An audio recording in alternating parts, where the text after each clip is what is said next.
Hey you guys, Siobhan here, just dropping in before the next episode of Knowing Animals. The episode you're about to hear was recorded in Mexico City where I attended the Minding Animals conference, but we've got a brand new sponsor for the program that I wanted to tell you about before I start the episode proper. So this episode of Knowing Animals is brought to you by the podcast Species. Now, I know that you're interested in animals because you're listening to the podcast Knowing Animals, and I also know that you're interested in podcasts because you're listening to one. So why not check out the new podcast Species? Each week, Species considers a different animal, and you get an opportunity to learn all about that animal, how they live, their cultural significance, whether they're endangered, and much more. I've been listening to the podcast and enjoying it a great deal. Did you know that there were never any snakes in Ireland? I've also been learning about our very own Australian Tasmanian devil. So the program does a different species every week, and it also travels around the world.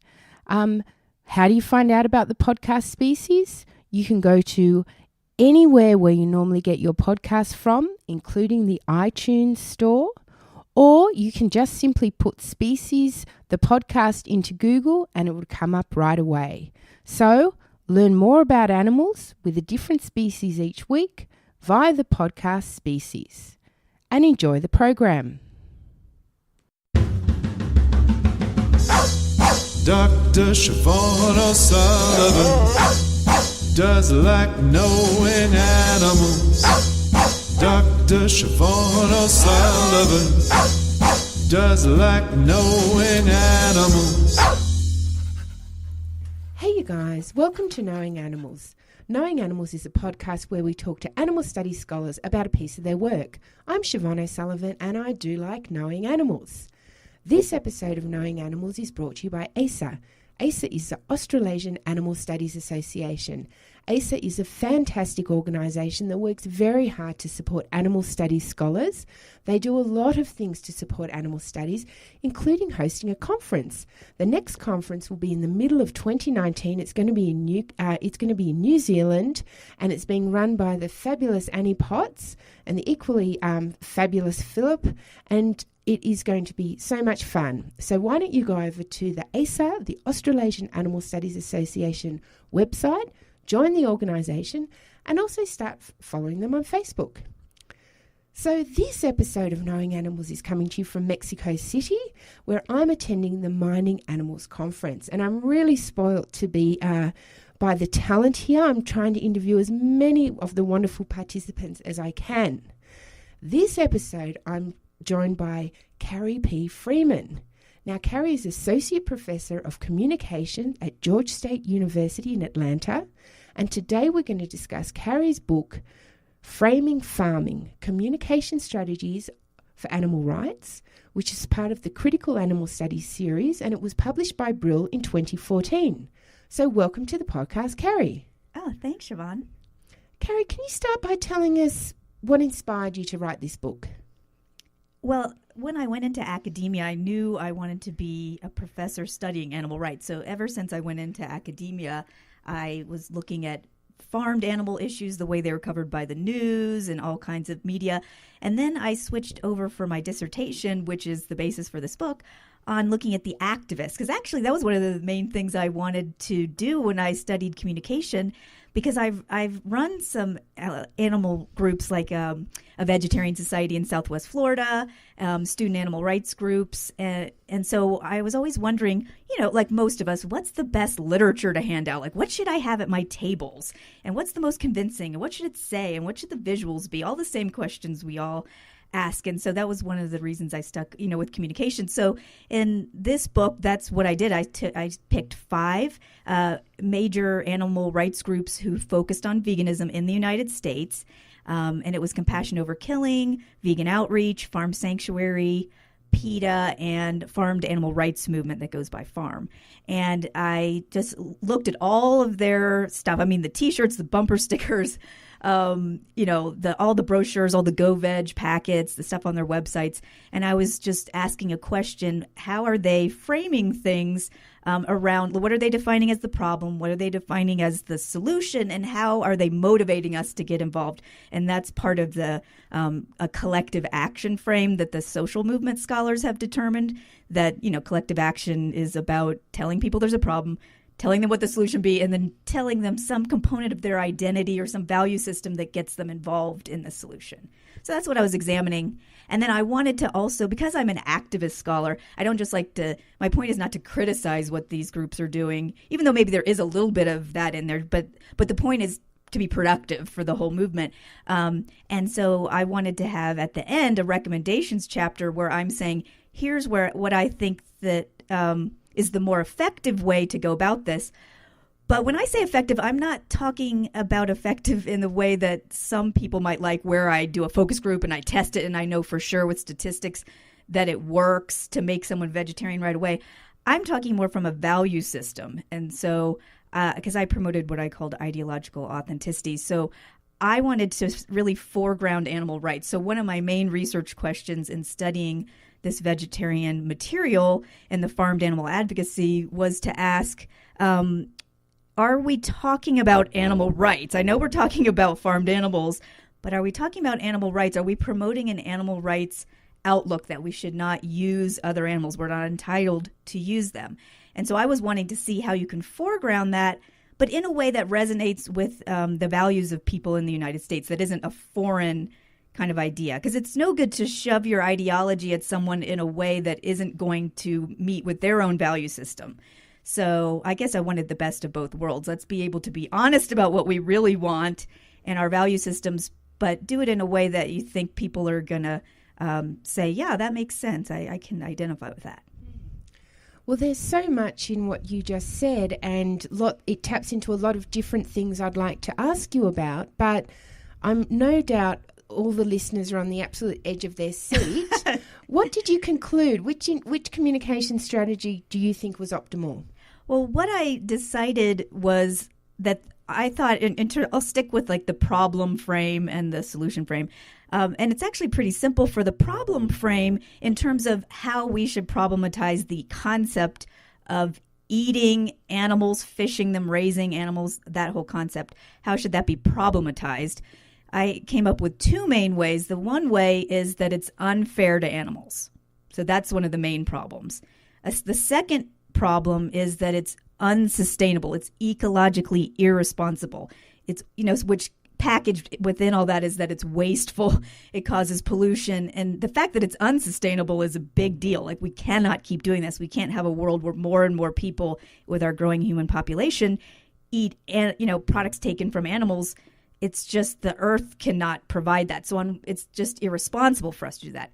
Now, going back to the fairness issue, cruelty and suffering to me was a component of fairness, but I didn't think that cruelty should be the main problem, because sometimes when we show factory farming images, which of course we're going to do, I think the response for people is, okay, the problem is that the farming system is wrong. And even if we tell people the solution is to go vegan, people in their mind are going to say, well, actually, the more obvious solution is to switch to a different farm. But if you say that it's unfair to farm anyone, regardless of the farming system, that any type of farming involves some cruelty and some domination, and just any kind of enslavement of anyone is cruel, even if you treat them well for part of the time. So to me, that's the main animal rights message, is we don't want to dominate and control other animals we're not entitled to. So I like the little tagline, it's not fair to farm anyone, and it's very simple. So those are the problems. And then for the solutions, the two main ones are kind of obvious. One is that we should eat a plant-based diet, and as organic as much as possible, and make it accessible to lots of people. So it's not just about you having the money and the resources and the access to getting what you need to have all the coolest vegan food. And there's so much great vegan food now if you live in a major city usually. But it's about making sure everyone in your community has access to this, that these foods are available to people.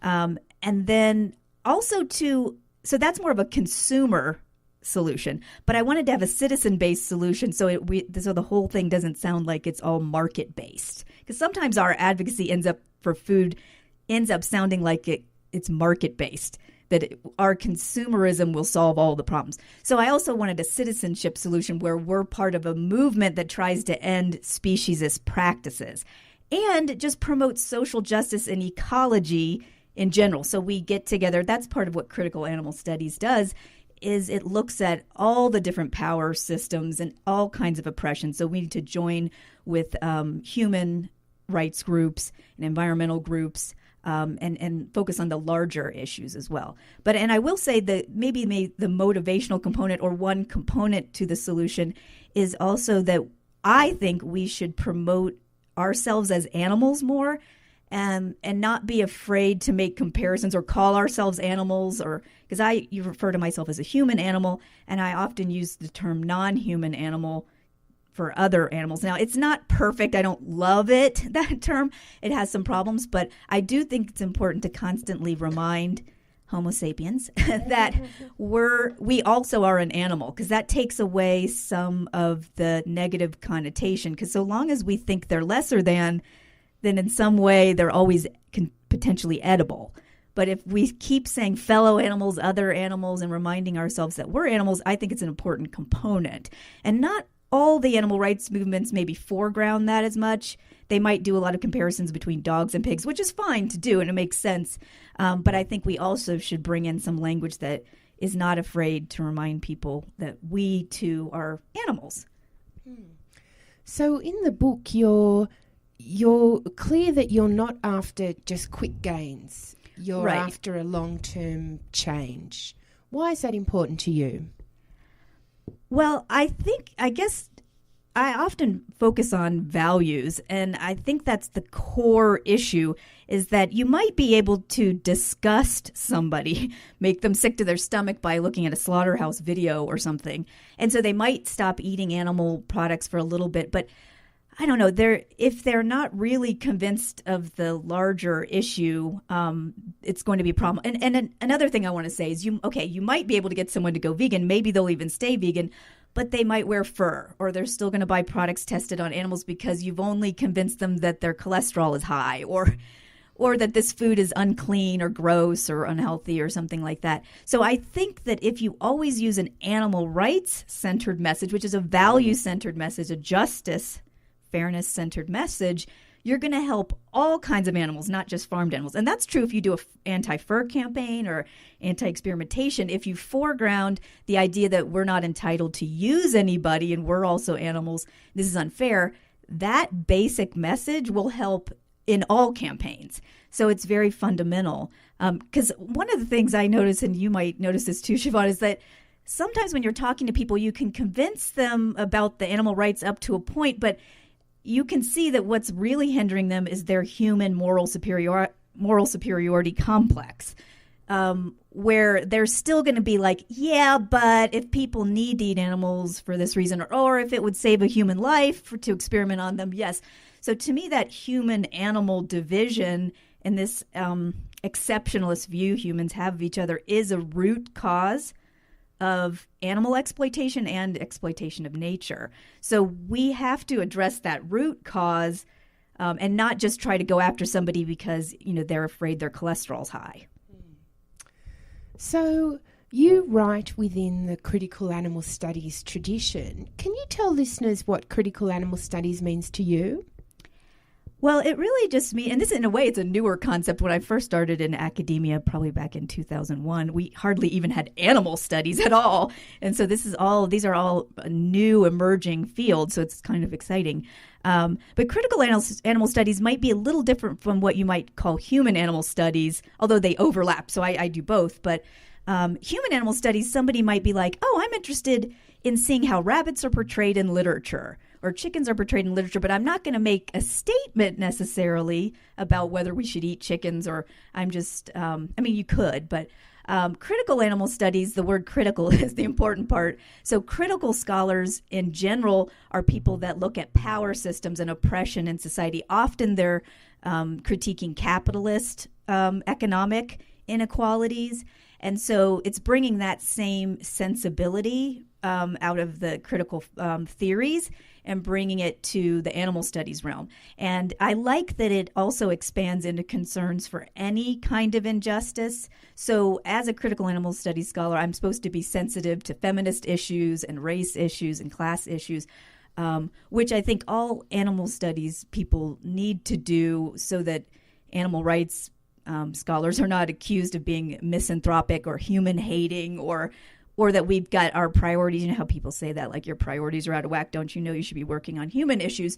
So, and while maybe some of that's unfair for people to say to us, I do think it's important for us to show we care about all different animals, or that we're aware of lots of different oppression, and it will ultimately help our movement to do that.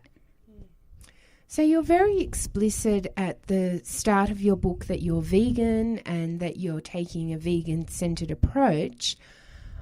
I guess I've got two questions related to that. Why do you choose to illustrate that so readily? And do you find that there's some kind of backlash from other scholars or within the academy for taking that approach? Well, that's the good thing about the critical animal studies, and also I call myself critical cultural studies, or at least how I was trained by my professors when I was going through graduate school, is that you're not a scientist with this approach, because scientists have this feeling. If I was a social scientist, I might have to say, well, maybe I'm approaching this animal rights study trying to be a little neutral about it or whatever. But with critical cultural studies, you want to say it's ideologically based. So you want to say what theories and ethical theories and motivations you subscribe to, because that is the lens through which you see this literature. Because if someone else decided to study the exact same literature that I looked at, but they didn't have the same sensibilities towards us not being entitled to use animals, or maybe they still ate animals, they would look at it a little differently. So I actually think it's important for the readers to know the author's perspective and to be upfront about it. And it fits with my ideological authenticity idea that even the animal rights movement itself should not shy away from sharing their agenda. You should be proud of your agenda and who you are. So if people are listening to this episode and they, say, work for a small vegan collective in, let's say, Paris, and they're thinking about their next flyer and they've got a blank piece of paper in front of them, what would your key tips be? Yeah, well, in the book, especially the recommendations chapter, and I think if you go to framingfarming.com, the website for that, you can get some of this information. Some of the more strategic recommendation stuff is at the end in case you can't get the book, because the book is kind of expensive, but maybe you can find it at a library. Anyway, but in the recommendation section, there's lots of different little sayings that I have that you could use or manipulate for your own purposes. One of the things that's a little difficult to think about is what should the visual be, because if you always do it with animals behind bars, for example, again, you get into that situation where somebody looking at it might be, well, I'm not going to buy from that kind of farm. So in a way, I think you might be better off just showing an individual lamb or chicken or whatever, whoever I should say. But I mean, I don't want to say that you can't ever show anything, or you could show something that always happens, like the killing, because the killing of the animals happens whether it's on a small farm or a factory farm. So I do have a list in my recommendations chapter of the types of visuals that convey injustice and violence without limiting it to just industrial farming. But it's tricky. I think that's tricky because we have so many disgusting factory farming visuals. It's hard not to feel like you should always use them. So that's the first thing, is thinking about that visual. And in general, whether you want to go with a positive, more hopeful approach, happiness about being vegan and being compassionate, or whether you want to make people outraged. So that's another angle that you want to think about. And I think using basic value terms like justice or fairness, responsibility, compassion, so making sure there's a moral message in there, and then some way that they can get involved, always some kind of call to action.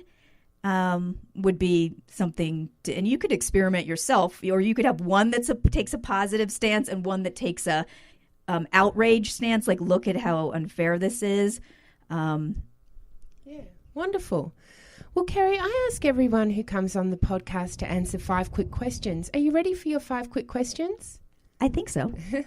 So can you recall the first piece of pro-animal scholarship you ever read? It probably was Animal Liberation by Peter Singer. So, yeah, that's pretty impactful. Yeah. And I'm 46, so, I mean, and I was born in the 70s, so I've been around a while to read some of those things. And then The Case for Animal Rights by Tom Reagan. Some of those classics were important when I was in college. Wonderful. Can you recall the first piece of pro-animal scholarship you ever wrote? Ooh.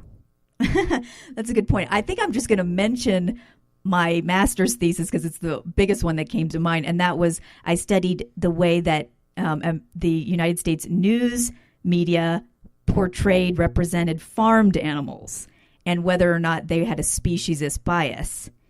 You know, newsflash, they do. Yeah. Wonderful. So if you had to name one animal studies scholar who's had a big impact on you, who would it be? Oh, goodness. There's so many. I mean, one that's just standing out to me now is Carol Adams, even though there's a lot of different people. But her book, Sexual Politics of Meat, that came out in the 90s, was pretty influential. So there was a lot of animal rights scholarship I read before I even went into academia. And in her book, and even now, because we just heard her talk at this conference, she's really astounding. Her rich, complex viewpoints that brings in all different kinds of oppression and critiques it in such a smart way. Fantastic. So what's the most important thing academics can do for animals? Well, I think, first of all, don't be afraid to study animal issues and do it in a critical way. I somehow was able to get my work published. I wasn't sure. I mean, obviously there's some animal studies journals out there, but even try within your discipline, whether it's biology or sociology or psychology, still try in your journals to make those editors comfortable with the idea that your subject matter is not just humans. So that's something that will help in all disciplines, because then any scholar who comes up in your discipline, he or she has an easier time teaching classes in that and getting published. But if nobody in your discipline ever studies this, and if animal studies is always just about the law scholars and the philosophy scholars, then that's not going to be as good. I mean, we want the academy to actually start having a revolution where they realize everything we've looked at so far is anthropocentric, and we haven't looked at all these theories and said, oh, the subject might not just be human. The subject could be other animals or even ecosystems. And what would it look like if we reconceived all of our theories from a broader biocentric perspective? Fantastic. So if you had the power to change one thing about the human-non-human animal relationship, what would it be? Oh, gosh. Oh, my gosh. This is why I would never get elected for public office. Well, in general, I would just like us not to use them at all. And so I have a moral vision of a society where our relationship is mutual and we coexist, but we're not using them. So, and the only time they're domesticated, well, I don't like the idea of domesticating anyone, but I know that there might still be times where we would take care of non-human animals who were orphaned or something like that. So just because the animal rights vision doesn't have to mean we don't interact with other animals at all, but it's a different relationship that's going to be more on their terms. And if they want to spend some time with us, that's their choice. So it's in recognizing their agency a little bit more. But the concept of a society without animal exploitation, I mean, it seems like a utopia, but you have to have a vision before you can put together a communication program too. So I do think that people should think deeper about what their world should look like, what they would like it to look like, and that'll change the way you talk in the language you use when you put together your flyers. So you're not just thinking short term, I want to get people to stop eating animals, but like more the deeper question like you just asked, what would the relationship be? And do you believe in domestication? And just these kind of basic questions. Fantastic. Well, Carrie, what are you working on next? Well, I'm working on a book called The Human-Animal Earthling Identity, Common Values to Unite Human Rights, Animal Rights, and Environmentalism. So I decided to broaden my focus. Food studies will still be a part of bringing all those movements together. But my feeling was that we're at this precarious place in the Anthropocene, where we're on the brink of all kinds of extinction, I think, including human extinction. And so I feel like the transnational corporations and the governments are so powerful that all our little social groups, social movements, and our non-governmental institutions, our nonprofits, need to actually work together more to gain more strength. But to do that, you have to know what the common values are. So it's a little tricky, but I'm trying to look at overlaps between environmental ethics and social justice and animal ethics, and find out where I think they can collaborate more, but making sure that animal rights is not left out, because a lot of times between human rights and environmentalism, they kind of overlap a little bit, but it's the animal rights aspect that gets easily marginalized, and that's not going to happen in my book. I trust you on that one. So how can people find out more about your work? Well, I do have an academia.edu page, and I have a page that's called B-Press, like BEPRESS, Carrie Freeman. So if you just type in those things, I actually have access to almost everything I've written, like a version of it that I was able to get the journals to copyright approve, so that it's open access, because otherwise a lot of it is, you have to go to the library and get the book chapters. So a lot, and it has like 15,000 downloads of my work from that B-Press site, for the, from like, anyway, just when I last checked, from like 130 countries around the world. So people are reading it if you put stuff out in open access. So it's a lot of my articles. My books I'm not allowed to put, for copyright reasons, online, but I do have the framingfarming.com website that has a lot of resources. I'm going to post this interview there. Fantastic. So that's another way. And at some point I'll have the humananimalearthling.com website, maybe in a year when my other book comes out. Wonderful. Well, Carrie, thank you so much for joining us. Thank you. For joining us at Knowing Animals, and thank you to the listeners for joining us for Knowing Animals, the podcast where we talk to animal studies scholars about their work. Now, don't forget to follow us on Twitter at knowing_animals, or on Facebook at Knowing Animals. And have you left that iTunes review? Reviews at iTunes make it easier for other people to find us and to learn more about animal studies. I'm Siobhan O'Sullivan, and I do like knowing animals.